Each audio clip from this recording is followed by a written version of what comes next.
Welcome to the Free Library of Philadelphia. My name is Jason Freeman, and I work here in author events. And one of the coolest parts of my job is getting to be here to introduce writers that I love, people like Daniel Clowes, celebrated graphic novelist and Academy Award-nominated screenwriter. Daniel Clowes is the multiple Harvey, Ignatz, and Eisner Award-winning creator of the alternative comic Eightball. His many graphic novels include Like a Velvet Glove Cast in Iron, David Boring, My One True Love, I love that book, Wilson, and The Death Ray. His illustrations have appeared in such varied places as a Yo La Tengo album cover, Cracked Magazine, National Lampoon Magazine, on skate decks for Santa Cruz skateboards, In Vogue, a Ramones video, The Village Voice, and curiously, on a Gen X-inspired soda can. His work was adapted by director Terry Zwigoff into the acclaimed and popular films Ghost World and Art School Confidential. Newsweek called tonight's author the country's premier underground cartoonist, and The New Yorker, for whom he is a frequent cover artist, named him a bona fide cult hero, as I'm sure he is to many of you. His new graphic novel is called Patience. I don't know really what I can say about it, except that it's a psychedelic science fiction love story veering from violent destruction to deeply personal tenderness. It's also a hell of a lot of fun so far. Interviewing Daniel tonight is Sam Briger. Sam is the father of two lovely children. More importantly, he is the book's producer for the NPR show Fresh Air with Terry Gross. So without further ado, ladies and gentlemen, join me in welcoming Daniel Clowes and Sam Briger to the Free Library of Philadelphia. Hello. Thanks very much. So, what are we showing? I'll be showing some images. You know most of them, so I don't need to look. So Dan, your new book is about love and revenge, and the backbone of it is time travel. What inspired you to do something about time travel? Well, I didn't want to do anything about time travel. I wanted to use time travel sort of as a metaphor or as a way to kind of explore the idea of going through your life, hitting these little points in your life that are, like a flow chart where you go off in different directions and then something else happens and you go in another direction and then all of a sudden you're way over here when you started here and you're a very different person from what you were there. And so the idea of time travel where you can kind of examine this person that you were back here when you're down the road here and see like how the hell did that happen.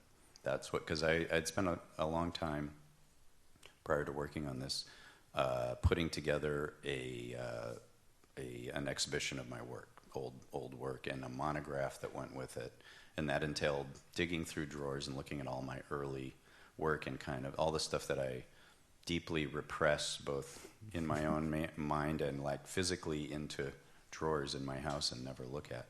And to sort of have to grapple with that and go like, oh, I was this guy, and now I'm this guy, based on these like three random events in my life that kind of took me to this point. And it struck me as something that was, that would keep me interested in a story for 5 years. Well, thinking about that earlier version of you, I mean, have you thought about whether that person would recognize you now, what they would think about your career? I think about that a lot. I think what would I look at myself and go, oh man, he's bald with a beard. That's so depressing. I would have been sad about that, I think. And I would have thought, oh, his eyes have gone. I had perfect vision back then. Well, what about your career? His posture is still bad. Well, you sit up a little bit. What about in terms of your career? Would that person... No, I would have been like, oh my God, like how did that happen? I was expecting to, work for Cracked Magazine for 4 years and then, try to get work putting up aluminum siding or something. Yeah. Doing my prison drawings while I was, down for a DUI. Well, hopefully, I'm glad that things have worked out better than you thought they were going to go. Yeah. So you worked on this book for 5 years? Pretty much, yeah. Is it kind of scary to have it come out after all that time? It's very weird. Monday was the first day anybody read it. It's been sent around to a few, people I know, friends, and my publisher obviously read it, but nobody out in the the great masses has actually seen it. And so it's sort of up until that point I can live in the illusion that it's good, it works, and then now I get to hear I don't really like this part, or everybody likes this one thing but not this other thing. And, right. Well, you actually didn't show it to your wife either, right? When I say I don't show it to anybody, it doesn't mean I'm putting a black cloth over them. It's like, can't enter this room. It's, people see it, they see the artwork. I mean, it's on my drawing board. My wife could just get up earlier than me and go look at it, so it'd be easy enough. But I don't let anybody read it, I mean, she could obviously read it if she wanted to, but she knows to respect that, And it's mainly just because I don't want any tiny sign of discouragement. I would, any little just that's great. I'd be like, what was that? What was the little head nod? It's, it's better to live in the complete delusional fantasy that everything's fine. Everything's perfect. Yeah. Yeah. Well, you've said that you had this dispiriting experience where you'd worked on a book for a year and you're at an author signing event and then someone in line reads it while they're in line and they've finished it.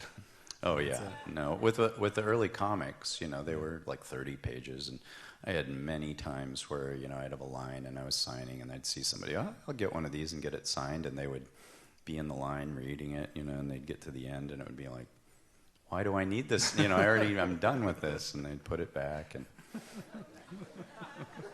And once I was at some event at a comic book store, and I saw a guy come in who was sort of like a superhero guy, and he had dragged his girlfriend in, who obviously didn't care at all about comics. This was many years ago. And she was sort of looking around, and she saw Ghost World, and she said, look at this. And she opens it to the middle, and she starts reading, and she reads all the way to the end. And meanwhile, her boyfriend is, I don't know what he's wasting his time with. And then she gets to the end, and she goes, She goes back to the beginning and reads, and then she reads up to the point where she started. And I was like, I've found another reader. And then she just puts it back and walks away. That was something I shouldn't have seen. Well, it's a good thing you've made this one a little heftier than maybe. That's right. Maybe she'd hurt herself trying to put it back. So a lot of movies and comics start often with this establishing shot, which is often wide angle. It's of a street scene or a house, and it pans in, or it focuses in on some of the characters. I want you to describe the establishing shot of your new comic. It's at the top left this? There. Yeah, you chose an interior scene. Yeah, it is. I always. It's funny because a lot, the New Yorker put this on their website, and I think they had no idea what that was. It took me a while. I was looking at it very closely. I was like, oh! Yeah. Okay.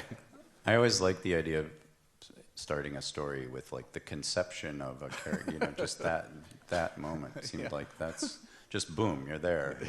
It would be great in a movie, too, to have just, X-ray footage. Yeah, well, maybe when you adapt this, you can do that. So this book, like the last two books you've done, Mr. Wonderful and Wilson, are a lot about people trying to create relationships in their lives, to have some sort of family, and it's sort of more in the domestic sphere. These books are things that you've written since your son was born. Is that right?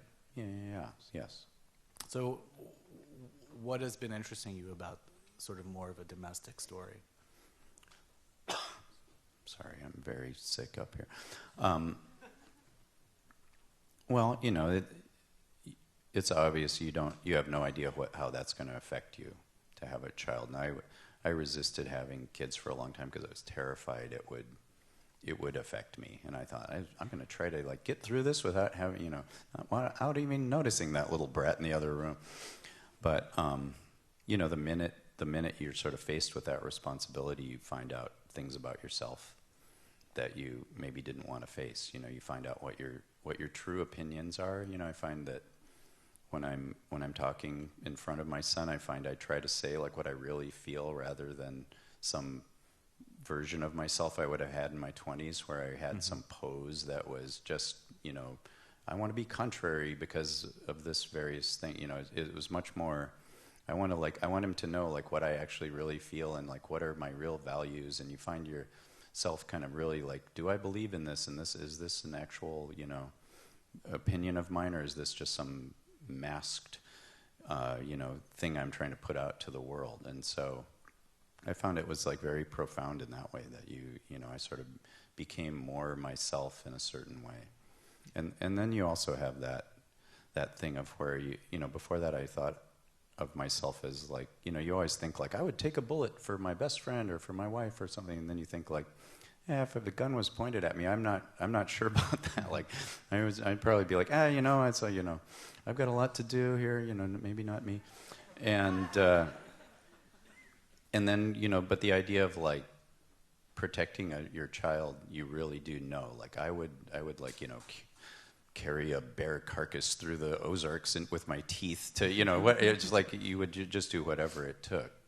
And it's a very different feeling. And that's sort of the kind of the one-dimensional nature of the guy's quest in this book that was sort of coming out of that.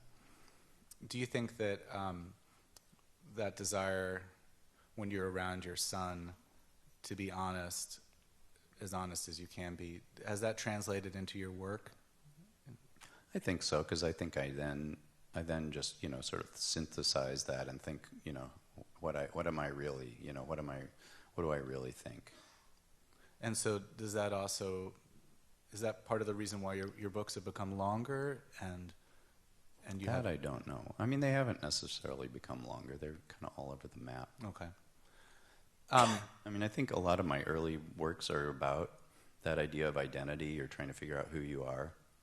Certainly Ghost World is about that, and The Death Ray a little bit. And I think the later books are more about, like, I know who I am now, and it's about that. It's about sort of facing that. So you've said in past interviews that when you were a kid, a science fiction comic had a big influence on you. It was Strange Adventures, number 161. That's right. Which is, here it is. This I is can't a explain why. hermetically sealed version of it, which you could buy because it's 9.4. That's the best image I could find online. But what was it about this image that concerned you so? I can't begin to explain it. I was so upset by this. It was before I could read, and I remember my brother had it, and I remember looking at it for like an hour, and just the thought that like the world was so hot and yet you couldn't drink I remember getting so upset that I banged my head against the wall until my mom was like, "What are you doing?" And I was like, "Look at this comic, like look at this." I was so upset. So it still upsets me. It feels like it's more prescient than ever.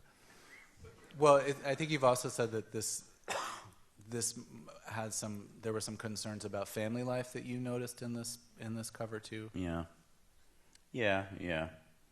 The poor kid. Well, your character Patience expresses a lot of anxiety about being a parent. I guess I thought the TV announcer guy was the dad, and it's like he's holding a stick and he's going to kill his mother or something. I would always read into it was always like, oh, that, there'd be like a girl kissing a horse, and I'd be like, the horse is eating her face. So you just needed to be a little older to get the content. The imagery in those old comics was so demented that you just assume everything was like, it's like an easy misanthropic and like, just depicting the hidden inner life of the world that was horrifying, behind the curtain. Well, you said your character Patience, who's the main character, the main character in the couple, expresses a lot of concern about being a parent, and there's this great image. I think my favorite image from the book. Let's see where this one here. If you can see that this is Jack and Patience lying in bed, and if you look around the room, it's a very frightening scene. How did you come? You can see there's faces in the covers, and there's demons on the shade. There's a creepy-looking guy in a window across the street. How do you come up with this? Do you have a busy mind at night? I have terrible insomnia, and I'm always lying in bed. And from childhood on, I was seeing, weird faces in the lace. We have like these lace curtains, and I just cannot unsee these demonic faces staring at me in the bedroom. And I actually have to remove stuff from the bedroom, so it's just completely nothing in there so it's all two-dimensional. Yeah. So this is sort of a worst-case scenario of how I would just see. And you see, earlier in the book, you do see the room and see that it's not like this at all. It's not terrifying. Right. Yeah. So your narrators have also had busy minds when they're often walking around, thinking a lot to themselves. Is that characteristic of how you sort of walk around the world? I suppose so. I mean, does anybody walk around and not think about anything? Well, I think some people's minds are maybe busier than others, but I Really? guess you haven't been. I really wonder about that often.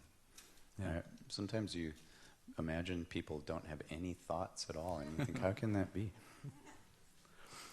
Part of this book gets into metaphysics a little bit, and this one character, Jack, is trying to figure out his place in the world, and there's some great imagery about sort of dealing with time and space and interdimensionality, I guess you would say. You had open heart surgery in 2006. Was that part of the reason why this book kind of reckons with that? Because why you drew this? Because I was on some kind of drugs or something? No, but in terms of just, he's reckoning with his place in the world. Is that? I did have a moment at that time where I thought, like, well, this might be it, and how do I feel about that? Yeah. And I was sort of weirdly like, well, it's okay, I'll be all right. I felt bad, but I was sort of like, I probably won't do anything good after this anyway. Do you think this is a change in terms of things that you've approached in the past work that you've done? I don't know, maybe. The idea with this was I got really interested in finding old self-published pamphlets where people have metaphysical theories, and they always have charts where it's like the Enlightenment and the Great Reasoning and all, they just have all this stuff that somehow makes sense to them in a completely insane cross-reference chart, and it's almost so uniform that you feel like they do actually all see something that they're depicting in almost the same way. I have dozens of these, and they're very similar. So I was trying to capture the crackpot metaphysics chart and somehow make it seem plausible. I wanted to sort of ratify their crazy images by making it seem like a real thing. Does this image make sense to you logically? It actually does. It's actually very worked out in a way that makes perfect sense, which now that I see it makes me deeply concerned about that Child Protective Services are raiding my house right now. Your character Jack has epiphany in this book, and it's not uncommon for your characters like Wilson or Enid from Ghost World to have revelatory moments, but you kind of keep what actually happens to them off panel. You don't really describe what's going on in their head. That's on purpose, I'm assuming, and if so, why? Maybe it's just because I didn't get it across very well. To me, I sort of feel like I've showed as much as I could possibly show without making it too explicit. You're not trying to make it didactic, or? I absolutely don't want to say something. I don't want to make a point or say, if you do this, you'll have an epiphany, or this is why he had an epiphany. I want you to, it's got to be part of the story. It's sort of like I want it to feel like just a natural occurrence. It's just like watching when you hear thunder and you wait and you want to see the lightning bolt. I want it to have that kind of a feeling. Jack Barlow, the main character, one of the other main characters in the book, he was traveling through time, and at one point he asked someone at a bar, if you had the chance to kill Hitler's mom, would you do it? And the guy was watching football. He says, I might after I go break Dan Marine's arm yesterday. So, and a lot of the book is about part of the book is about personal motivations and versus civic duty when you have a certain power like this. Why was that interesting to you? Actually, the reason I put in that line was just sort of an in-joke. Was a few years ago I was interviewed for a magazine, a British magazine, one of the big daily papers, and I can't remember which one. And they have a column that's very much like the one that used to be on the back page of the New York Times magazine, you know, where they ask somebody very short questions and have very short answers. And so I did it all by email, and this woman asked me, you know, if you could go back in time, what would you do? And I wrote, if, you know, I'd like to say I would go back and maybe kill Hitler as a baby, or find out if Jesus was actually a divine being, but probably I would just go back to my old neighborhood and like look around and, you know, see the kids I grew up with. And I later learned that when they print these in this magazine, they just cut it down to the bare minimum. And so it said, what would you do if you could go back in time? And it goes, I would kill Hitler.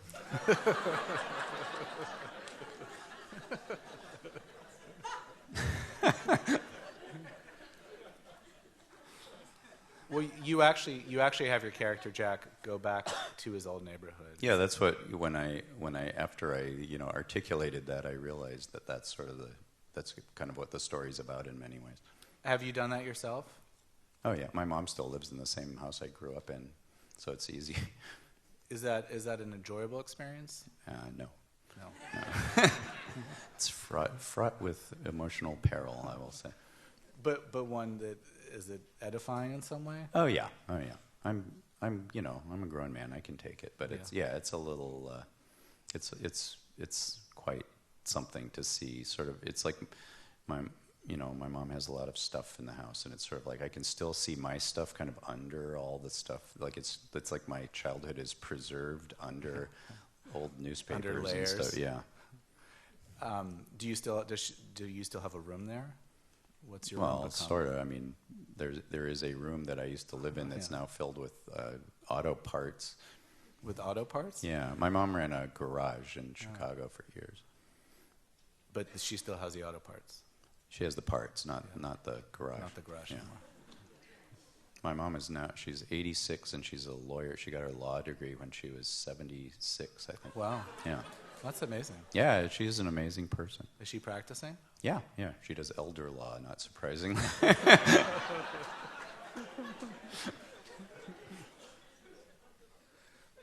One thing I've noticed about your comics over the years is that the speech balloons have, in a lot of panels, been drifting off the page.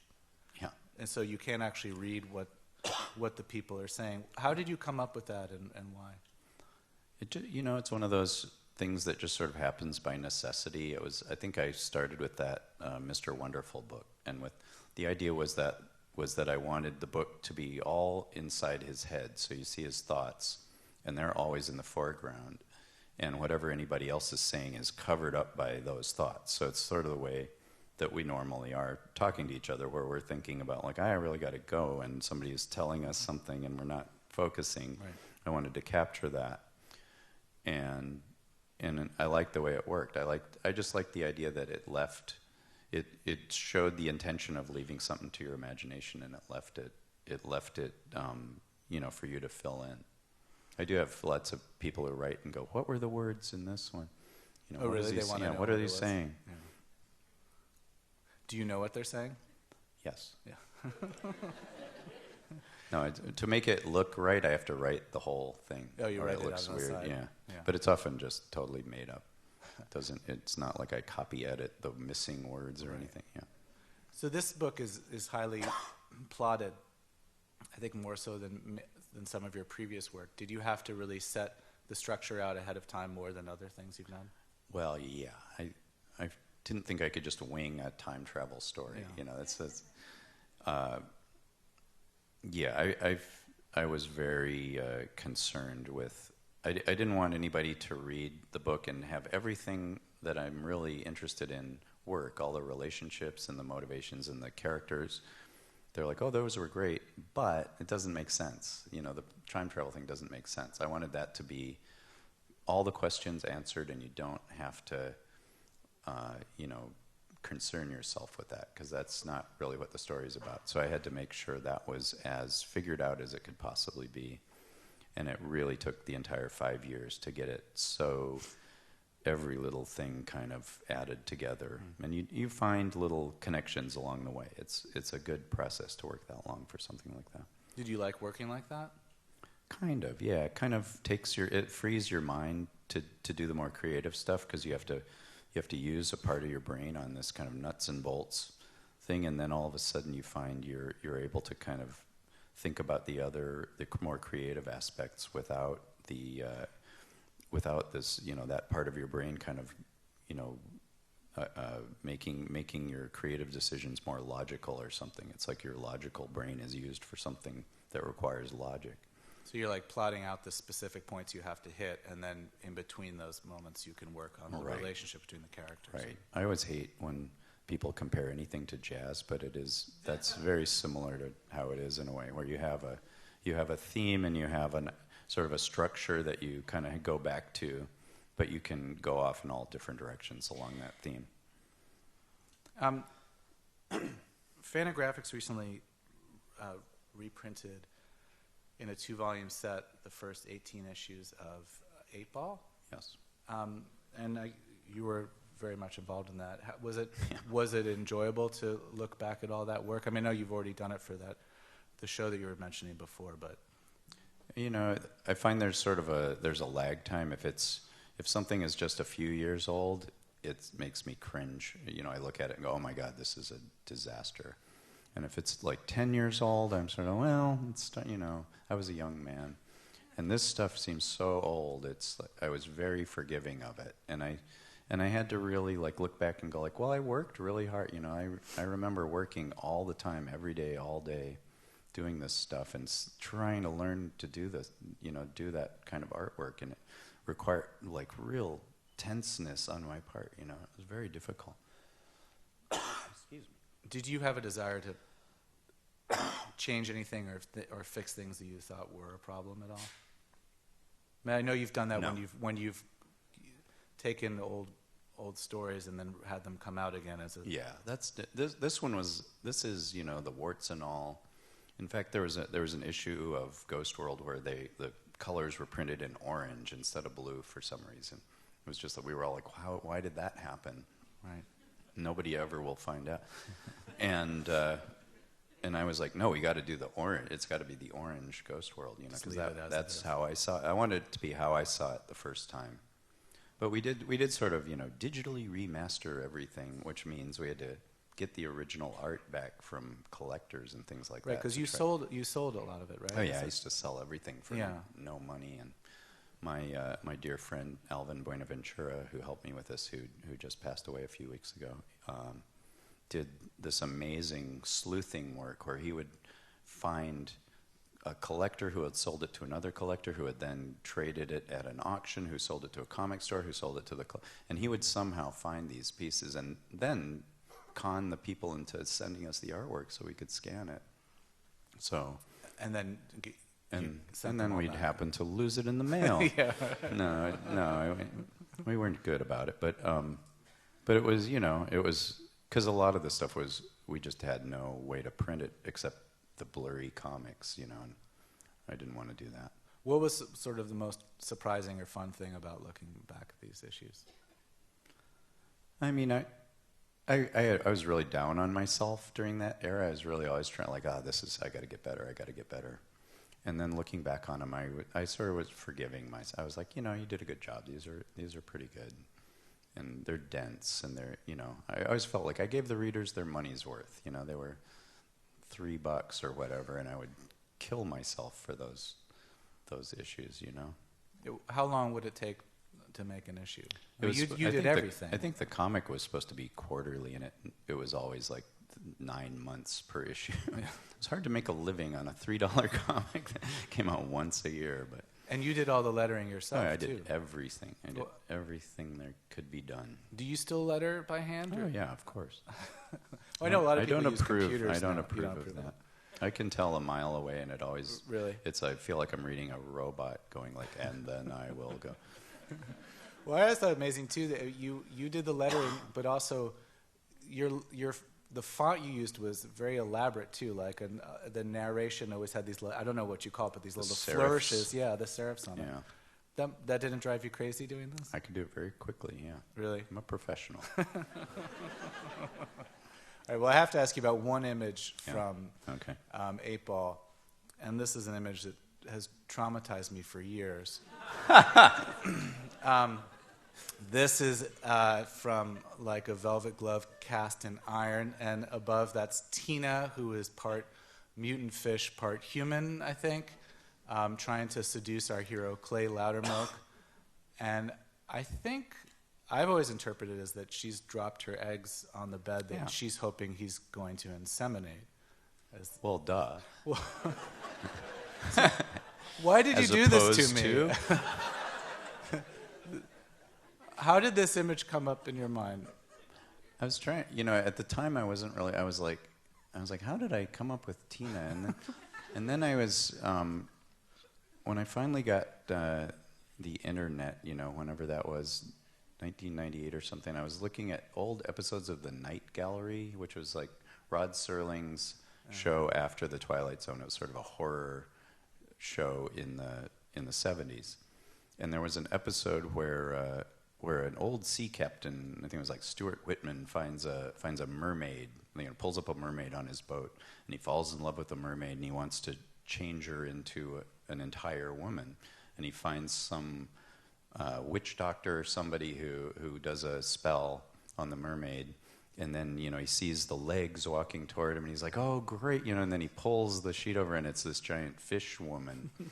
And I was like 11 when I saw that, and I was just knocked on the floor by that, and I had completely forgotten about it. And then when I saw the YouTube clip of that, I was like, oh my God, that's where it all came from. It haunted me my whole childhood. So maybe subconsciously you wanted to inflict others with that same frightening image in there. Maybe that's it. And it made me feel a lot better to do that. In your new book, Patience, you get to create a sort of science fiction world. Was that fun to do, to think about what the future might look like? Yeah, it was less fun than I wanted, because when I started, I thought, like, that'll be great to depict the future, and that's always fun to draw, the future world. And then the more I thought about it and was trying to handle it the way I really thought it would be, it was like, the future's not going to be all that interesting. Like, I've got to sort of capture that it will be alien to us, but it will be not. I feel like it won't be as, dystopic and advanced in another 15 years as we all anticipate through most of the science fiction stuff. Dan predicts that in the future we'll all be wearing fuzzy yellow shirts, so just keep that That's in mind. part of it. That's one of the fashion trends that I've invested a lot of money in. Okay, I think we're going to take some questions now. As someone that started out doing comics and then with academia and the New Yorker started doing graphic novels, how do you feel that term and its influence in the last 15 or so years, if at all, has influenced your work or how you perceive your work? You mean the term graphic novel? Yeah. Oh, when I can't remember when they first came up with that. It was like in the 90s or something, and we were like, oh man, we got to not do that, because you don't want people going to the store and going like, I'm going to try one of these graphic novels that I read about, and then they get it home like, it's a comic book. Come on, man, And so I always tried to make it like, it's a funny book, just try to sell it down to the lowest possible. And then after a while, there's certain words that we hear all the time that are actually really stupid, terms that are really dumb. Like the Beatles is the dumbest name for a band in the world. But we don't think about that at all, and we just don't even hear. And graphic novel has become that. And I one day I was talking to some relatives or something. What do you do? And I was like, I draw graphic novels. And I was like, oh my God, did I say that?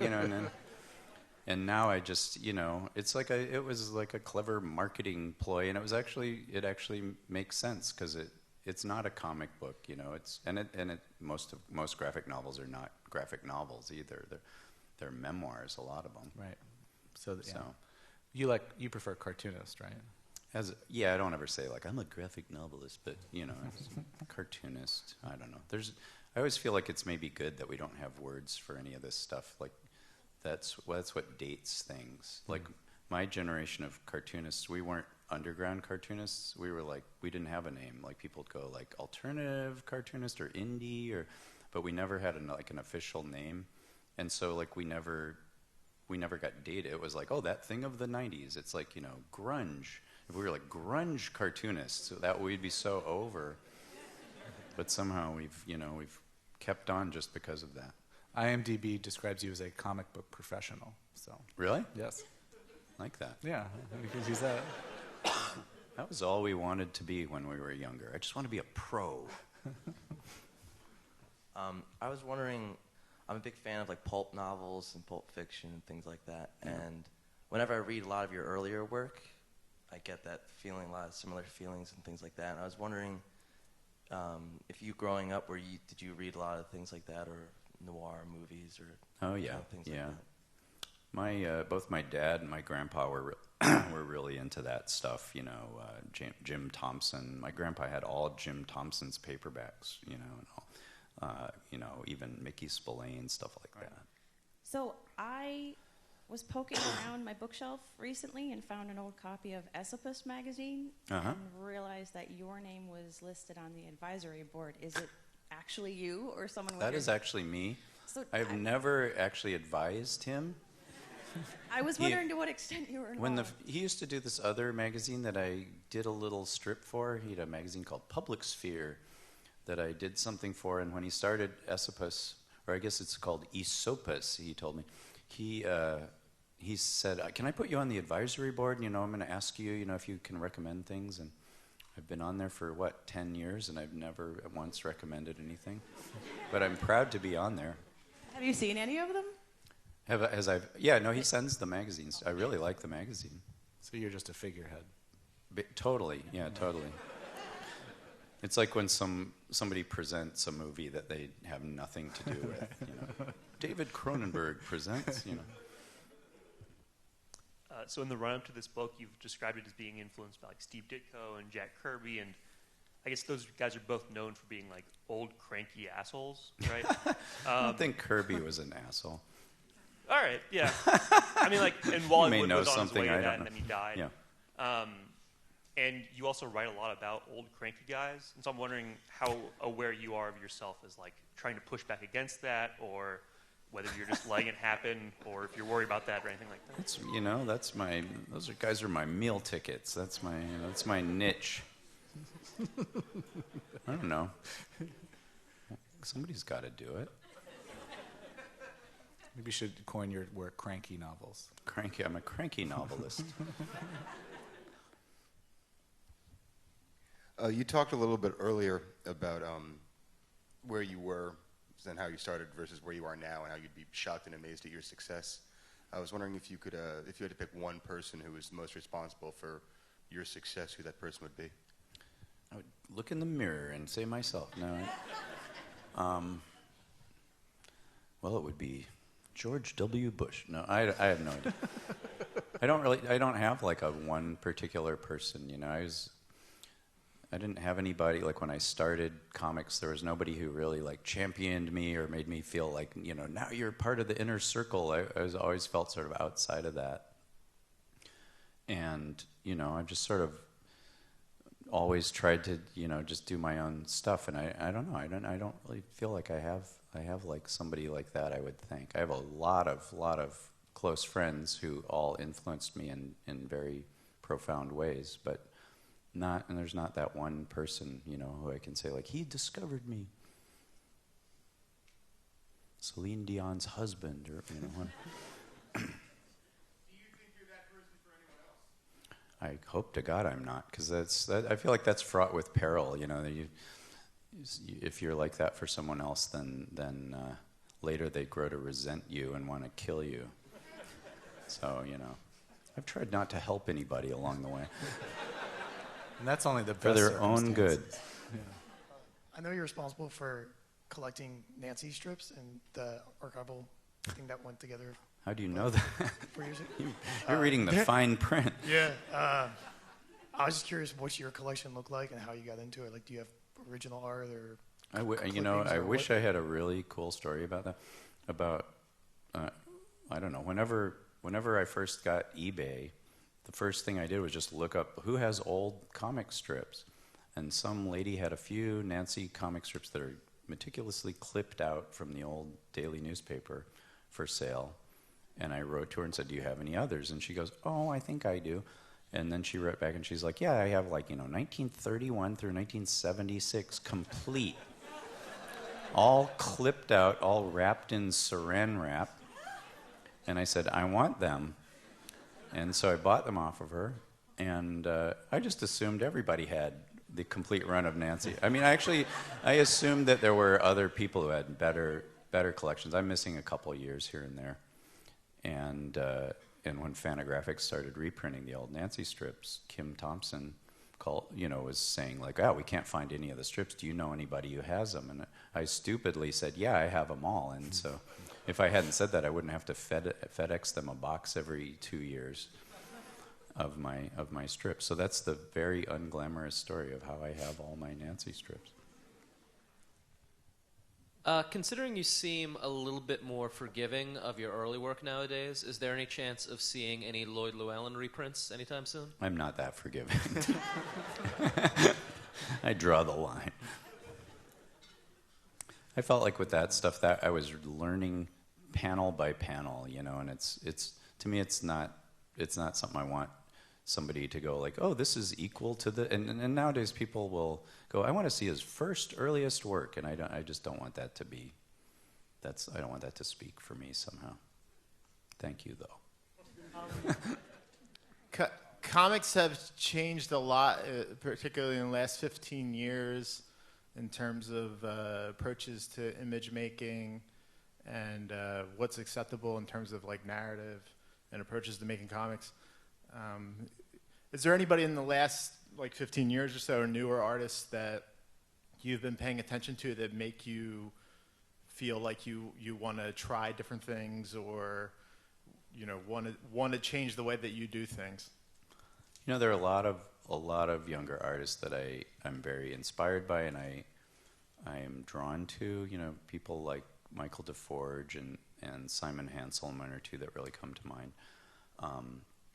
And the thing I really want more than anything is to see work by somebody young and to feel totally inspired by that, and to change what I do based on that and kind of try to do something like that, and that never happens. I never feel that I want to do that. I feel oh, it's great that they're doing it, but it's not what I want to do. And it's interesting. I'm still looking for that. Well, you say you've been more inspired by movies and books than comics in general. There's such a small history of I feel like I've read every comic, certainly from before I started. I know pretty much everything that I would be interested in. It's a very condensed history. And so there's certainly a lot more there in every other medium, pretty much, including candle making.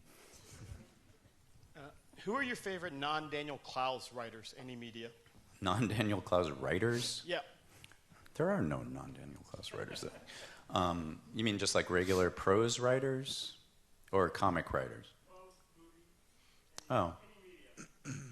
I don't know. I like, it's right now I'm in a weird phase where I just got really interested in reading old Gothic horror stuff like Nathaniel Hawthorne, and I realized recently I always thought I had read H.P. Lovecraft, but I'd actually never really made it all the way through one of his stories, and I started reading a couple of them, and I was like, oh my god, these are horrifying. They're really filled with dread, and that's sort of the kind of stuff I'm interested in now. But I read a lot of short fiction. I really like that author Joy Williams a lot. She's really good. Writes these really brutal short stories about drifters in the West. In movies, I really like Charlie Kaufman is really good. I think his new movie is really a masterpiece, and I like the Coen brothers, and many other older filmmakers. I'm trying to just think of people still around. Do you enjoy writing screenplays of your work? I sort of do. It's a good. I don't like to do it full time. It's fun for a little while. It's a really good change from doing comics, and it's something I feel sort of comfortable. I feel like I know the nuts and bolts of how to create a drama, and and I like the fact that you can press a button and change a character's name. You can change, a female character to a male character with the press of a button. I mean, in a comic, you can't change anything. You could maybe change a character's name if you wanted to white it out 400 times, but you certainly can't, give a guy a different haircut all the way through a book unless you want to kill yourself. So it's, I like that freedom. But then, the process of making movies is so endlessly long and boring and just filled with so many pitfalls that I just love, going back into my studio and just drawing comics where I don't have to care what anybody else thinks. Well, you've described yourself as a control freak. Yeah. Is it hard for you to give up your characters to the movies? You have to develop that kind of strength. You have to be able to say this. I did my job. I wrote my screenplay.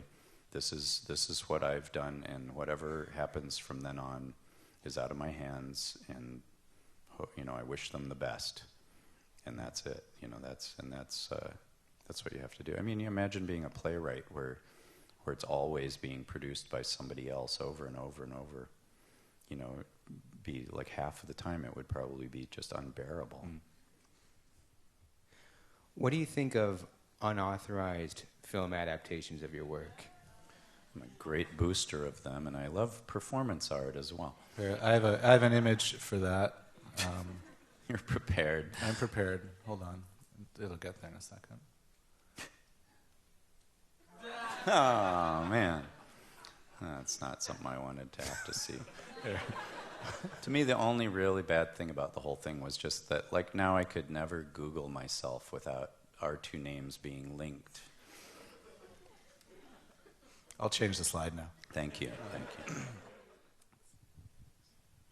I saw an interview with you where you were saying how you were amazed at how, in comics, how the line was so perfect, and you thought it was done by a computer, and then you realized it was all hand painted. Yeah. And then you strive to kind of get there. Do you think you reached a point with your technique where you hit a plateau? Was it a book or a moment in time where you thought I've mastered my craft, or are you still pushing yourself?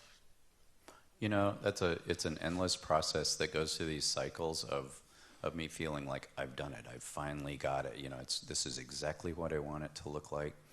And then I'll walk away for a few days and I'll look at it again and I'll go, oh my God, this looks like a 4-year-old drew this thing.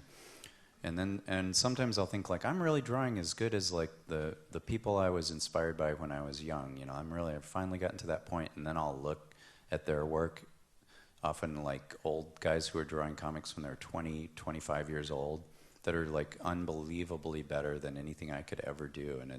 And then I have to okay, I got to really refocus and get back to doing it. And so I really always feel like I need about 25 more years of work. So, maybe when I'm 80. Well, I'm going to piggyback on that, because you said in Modern Cartoonist that cartoonists should be doing their best work probably in their 40s and 50s. Well, because it was 15 or 20 years away. How do you feel? Do you feel like you're doing your best work now? I mean, I always feel like every last thing is the best thing, but then then you look at it all, and when it's all behind you, and I don't know, none of it seems better or worse at all. I always feel like I put in my effort into everything, and that's all I can do, and you can't really judge them. It's like judging kids. Well, you can judge kids. Yeah, but you can't judge your own kids. I like that one, but that one was a big disappointment. Great. Well, thanks very much. Thanks for putting up with my coughing fit.